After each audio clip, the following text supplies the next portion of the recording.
চোখ বন্ধ করে কে না চেনে ধর্মতলা, কিন্তু হিডেন বেকারি কি চেনো তোমরা?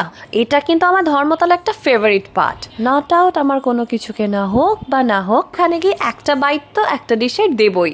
ট্রাস্ট মি, এত অ্যাফোর্ডেবল প্রাইসে এত ভালো ভালো বেকারি আইটেমস, যেটা দামি দামি ক্যাফেতে তো দামি দামি দাম নিয়ে নেয়। ফ্রেশ অ্যান্ড গুড কোয়ালিটি হচ্ছে এই বেকারির মোটো।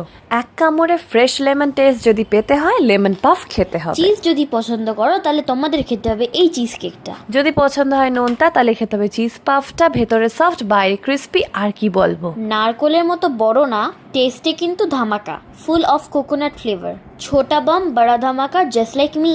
ডেফিনেটলি তুমি ধামাকা, বাট ক্যারামেলাইজ সুগারটার জন্য চিজ কেকটা হাইলি রেকমেন্ডেড, খেতে দারুণ লাগে। চলো এবার কিছু করি কেনাকাটা, একটা হিডেন স্পটও দেখাবো। কেউ জিজ্ঞেস করেছে আপনার দোকান কেউ ভাইরাল? এরকম প্রশ্ন তো হতেই থাকে। দোকানটা কিন্তু ভাইরাল, পুরো ভিডিও ইউটিউবে আছে। আমার ধর্মতলা হল দেখতে হলে কিন্তু কমেন্ট করো।